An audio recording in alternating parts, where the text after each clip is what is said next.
16 de dezembro de 1944, 4h30 da manhã. O frio é intenso nas florestas das Ardenas. Mais de 400.000 soldados alemães avançam entre as árvores em silêncio absoluto. Não há música, não há gritos, apenas o som de botas esmagando a neve e motores em marcha lenta. Como o exército alemão conseguiu essa mobilização? Os aliados acreditavam que o inimigo estava colapsando, mas, na prática, Berlim preparava o último golpe. O radar americano não detecta movimento. O setor de inteligência não emite alertas. Os postos de comando estão tranquilos. Enquanto isso, divisões Panzer cruzam as linhas de defesa. O barulho das esteiras de metal nos troncos de árvores é abafado pela neblina densa. Ao nascer do sol, o cenário muda bruscamente. Unidades americanas inteiras acordam cercadas. Soldados saem de suas tendas e dão de cara com canhões alemães. As comunicações são cortadas. Linhas de suprimento deixam de existir. Tropas isoladas são aniquiladas em minutos. Na filmagem da época, nota-se: soldados americanos largam seus fuzis e levantam as mãos. O pânico é visível. A situação alemã, no entanto, era desesperadora. Eles tinham menos homens, tinham menos armas. O combustível nos tanques estava no fim e as caixas de munição estavam quase vazias. Estrategicamente, a guerra já estava perdida para o Terceiro Reich. A pergunta permanece: como eles realizaram uma ofensiva dessa magnitude? Os generais alemães sabiam que não havia margem para erro. Os eventos aceleraram. O comando aliado entrou em choque. O que parecia um exército derrotado acabava de iniciar a maior batalha da frente ocidental.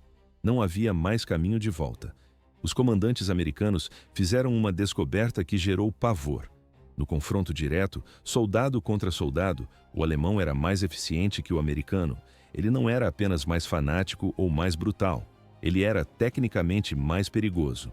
81.000 soldados soviéticos mortos, 2.000 tanques destruídos em apenas 2 semanas. Esses são os números da defesa de Berlim. Mesmo cercados, condenados e em derrota total, os alemães mantiveram um nível de letalidade.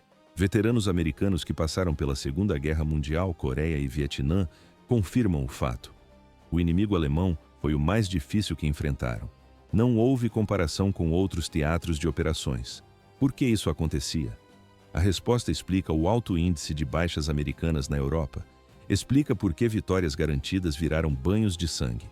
No quadro geral, nota-se: o exército dos Estados Unidos venceu a guerra, mas depois adotou o método alemão de combate como seu padrão oficial. Mas existe um erro comum sobre como soldados são formados. É preciso entender a base do sistema. Um detalhe importante: escreva nos comentários de onde você assiste. O último relato teve alcance em 50 países. Se você busca a história real e sem mitos, inscreva-se agora. Para entender a periculosidade do soldado alemão, uma pergunta é fundamental: quando eles começavam o treinamento para esta guerra?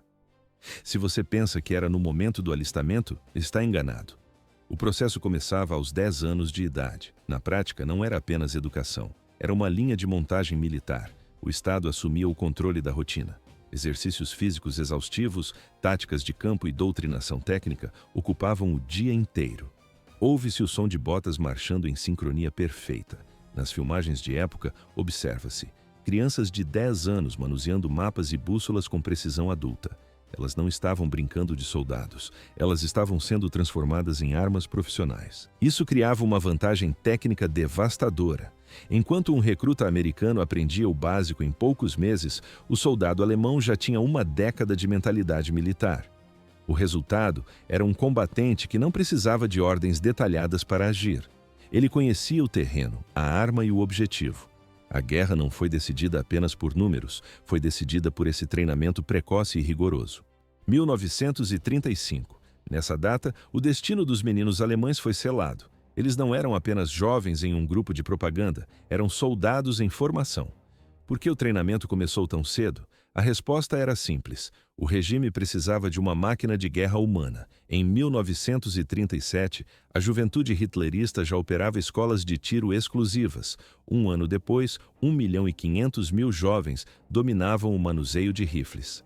Em 1939, o alto comando alemão assumiu o controle. Generais supervisionavam exercícios de campo de adolescentes. Compare isso com um recruta americano em 1944. 19 anos de idade. Apenas 3 ou 4 meses de instrução total. Primeiro o treinamento básico, depois a especialidade, por fim, o envio para o fronte. À primeira vista, era uma questão de tempo, mas na prática, o problema era a filosofia de combate. O treinamento americano seguia uma lógica rígida. Aprenda sua função, obedeça às ordens, faça exatamente o que o sargento manda, siga o oficial sem questionar. A doutrina alemã focava em um cenário diferente. O que fazer quando não resta ninguém para dar ordens? Essa diferença de mentalidade custou milhares de vidas americanas.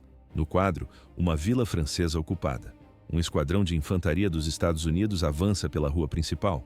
O silêncio é interrompido por um estalo metálico. Rajadas de metralhadora partem de uma casa de pedra a 45 metros de distância.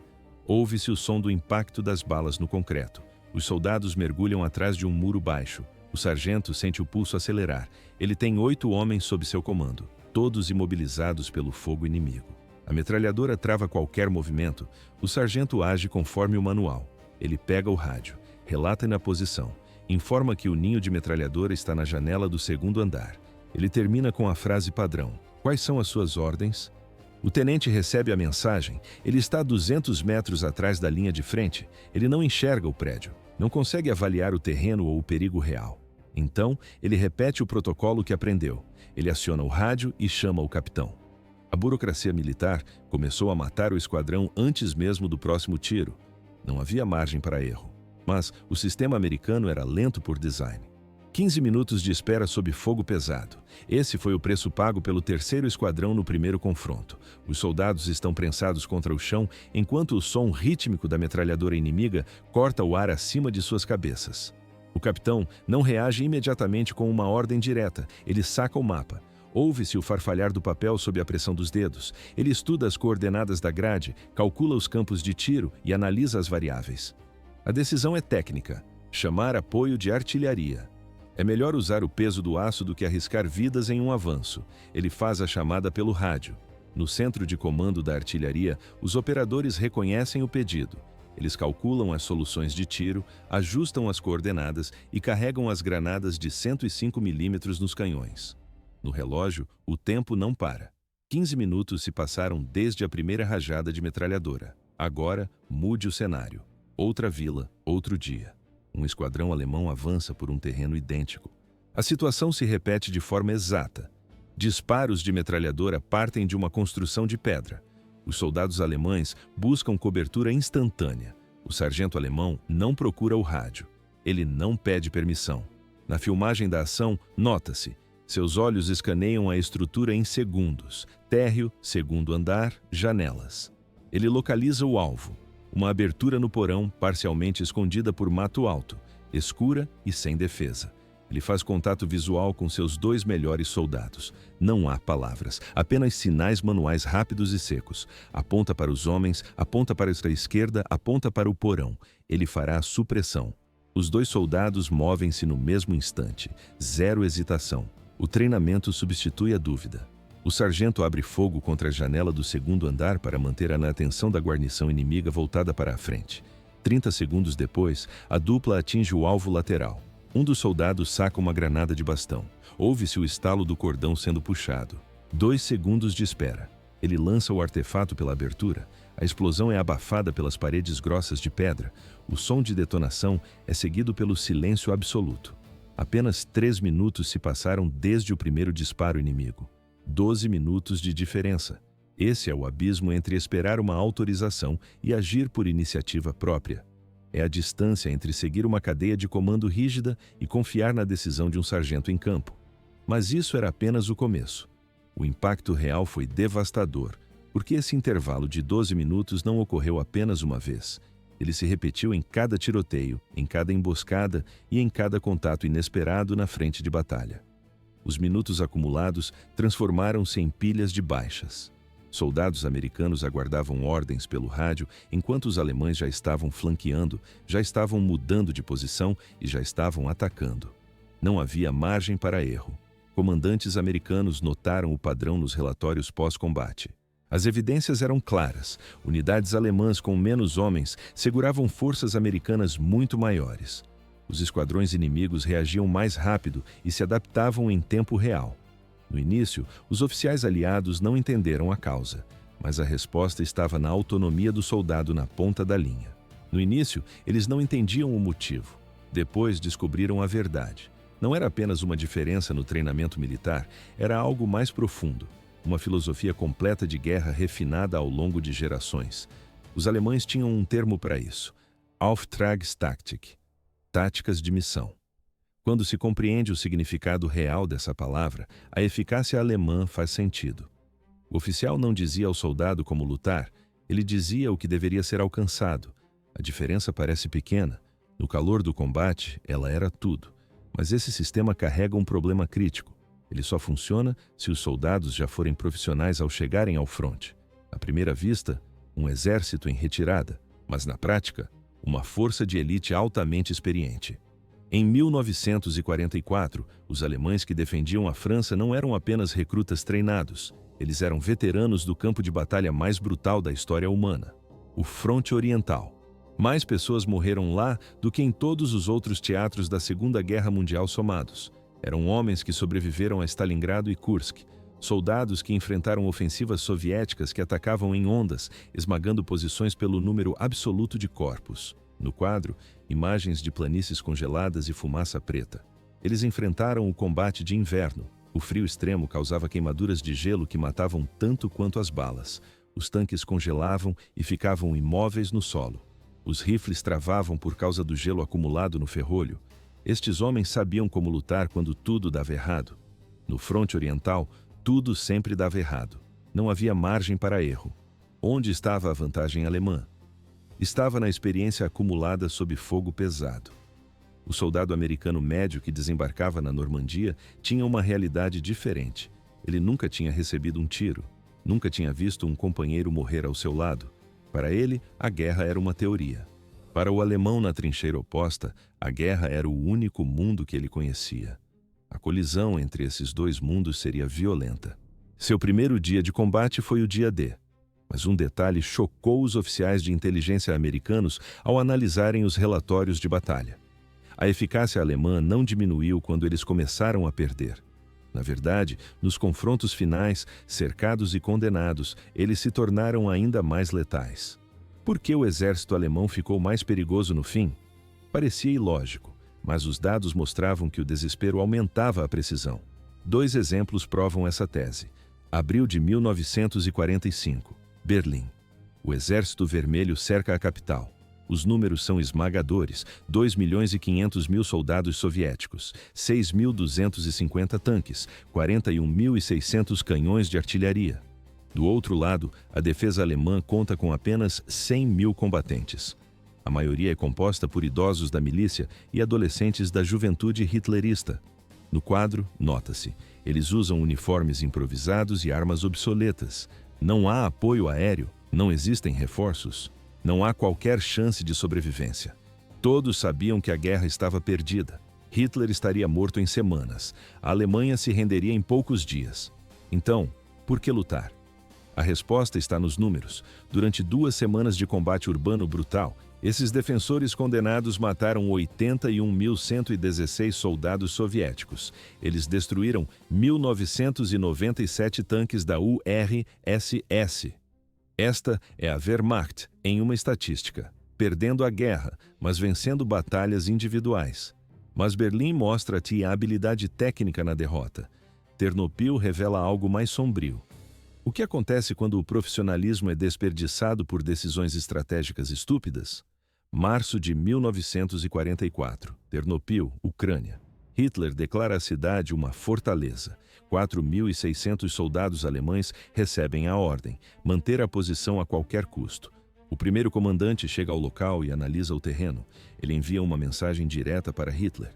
O texto diz: "Esta posição é sem esperança." Hitler o demite imediatamente. O comandante substituto decide obedecer. Durante um mês inteiro, aqueles 4.600 homens resistem a forças soviéticas massivas. O som das explosões é constante, o cheiro de pólvora domina as ruínas. Quando a batalha termina, 4.545 soldados estão mortos ou feridos. Apenas 55 homens conseguem escapar.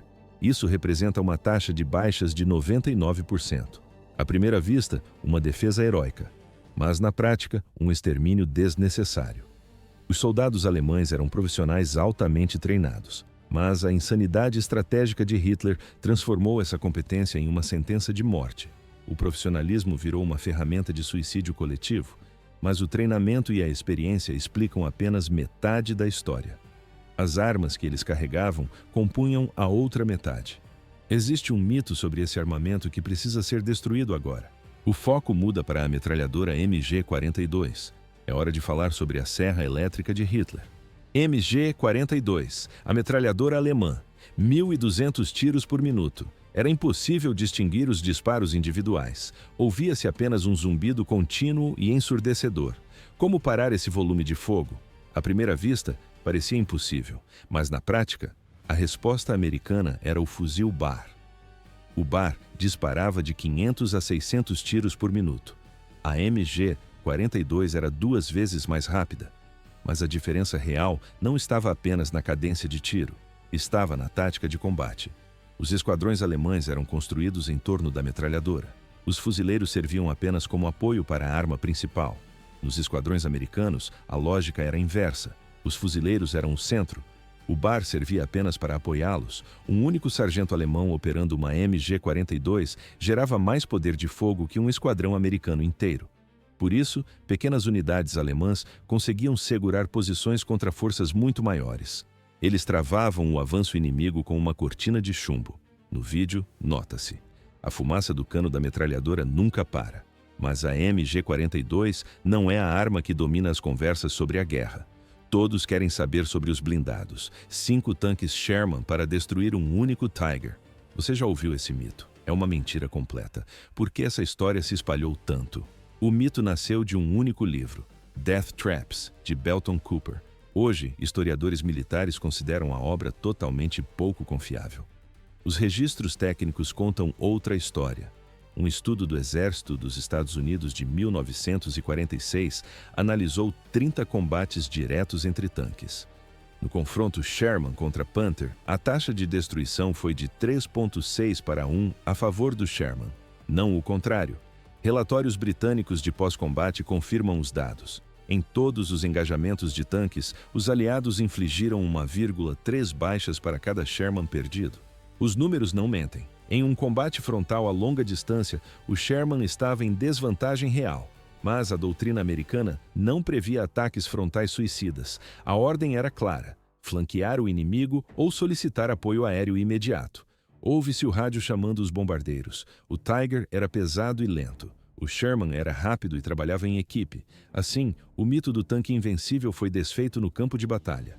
Use caçadores de tanques. Lute com inteligência, não com honestidade. E aqui está o fato crítico que todos esquecem. Os Tigers eram raros. A maioria dos tanques alemães eram Panzer IV. O Sherman lutava contra eles em pé de igualdade. O mito de que os tanques americanos eram inúteis é apenas isso, um mito. A real vantagem do Sherman era a confiabilidade e os números. Para cada Tiger que a Alemanha produzia, a América fabricava 10 Shermans. Mas, apesar da logística superior e da produção esmagadora, os soldados americanos ainda sofriam baixas devastadoras. Por que isso acontecia? A abundância americana criou uma fraqueza oculta. Aqui está o paradoxo que confundiu a todos. A América tinha a melhor logística da história militar. Quando unidades americanas precisavam de artilharia, centenas de canhões respondiam. O apoio aéreo chegava em esquadrões. Tanques de reposição apareciam em poucos dias. A Alemanha não tinha nada disso. Eles estavam desabastecidos, sem combustível e sem munição. No entanto, a logística superior tornava as unidades americanas mais lentas.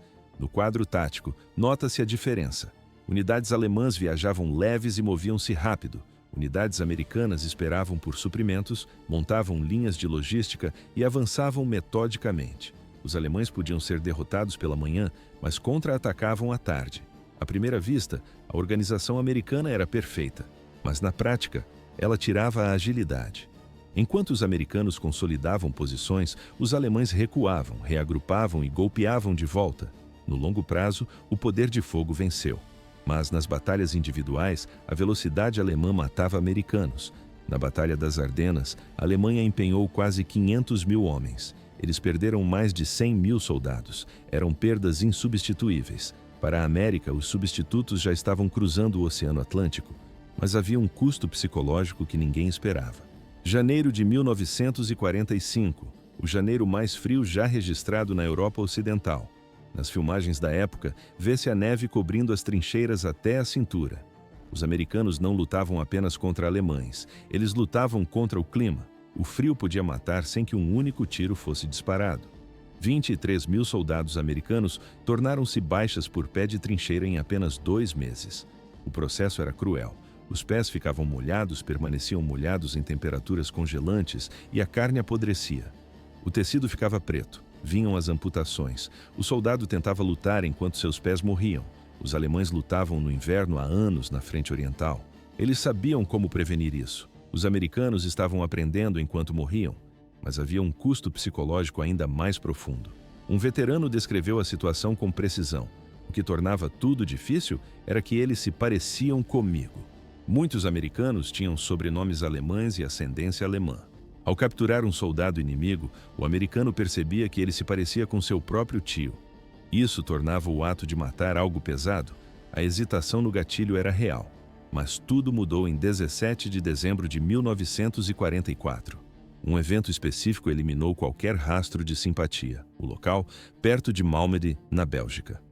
O que aconteceu ali silenciou as dúvidas dos soldados. Não havia mais margem para piedade. 84 soldados americanos capturados, enfileirados em um campo aberto sob a neve, executados com metralhadoras. As tropas da SS, sob o comando de Joachim Peiper, não eram soldados comuns. Não eram a Wehrmacht, os militares profissionais que seguiam as regras da Convenção de Genebra. Eram tropas ideológicas, eram assassinos nazistas. Essa distinção era vital para cada americano no fronte. Por que soldados alemães eram individualmente mais eficazes, mas perderam a guerra? A resposta curta: estratégia e loucura. Hitler tomou decisões insanas. Batalhas como Ternopil e as Ardenas drenaram o que restava do exército. A política de cidades-fortaleza foi um suicídio militar. A estupidez estratégica desperdiçou o brilho tático dos oficiais de campo. No quadro visual, as fábricas alemãs sofrem sob bombardeio enquanto as americanas operam sem parar. Logística vence guerras. A Alemanha não conseguia competir com o ritmo industrial dos Estados Unidos. Os números são claros. Um navio cargueiro. Liberty era lançado ao mar todos os dias. Um bombardeiro saía da linha de montagem a cada hora em uma única fábrica. A América repunha perdas, a Alemanha não. Cada baixa alemã era insubstituível. O soldado na lama foi abandonado pela liderança em Berlim. À primeira vista, os americanos odiavam o inimigo, mas na prática, desenvolveram um respeito técnico, não pelos ideais nazistas, mas pela competência militar. Havia um ditado entre os aliados: você não esteve na guerra de verdade até lutar contra os alemães. Depois de 1945, o cenário mudou. Oficiais americanos passaram a estudar os manuais capturados, adotaram o comando orientado por missão. O exército dos Estados Unidos moderno usa conceitos herdados diretamente da doutrina alemã. Comando descentralizado. Ordens baseadas em objetivos, não em passos detalhados. Iniciativa dos sargentos e cabos. A Alemanha perdeu o conflito, mas sua doutrina moldou exércitos por gerações. O veredito é seco. O soldado alemão era superior por causa do treinamento, da doutrina e da experiência acumulada. Mas a América tinha mais homens, uma logística inquebrável e clareza estratégica. A qualidade perdeu para a quantidade, mas essa qualidade não era um mito. Quem esteve nas trincheiras jamais esqueceu o que enfrentou. Fica a pergunta: o mito de que eram necessários 5 tanques Sherman para destruir um Tiger já caiu. Mas diante dos dados reais, você acredita que o soldado alemão era realmente superior? Ou o tempo apenas romantizou o lado perdedor? Deixe sua opinião nos comentários. O debate está aberto. Se esse conteúdo desconstruiu o que você pensava sobre a Segunda Guerra Mundial, clique no gostei e se inscreva. Aqui nós destruímos mitos para mostrar os fatos como eles aconteceram. Obrigado por assistir.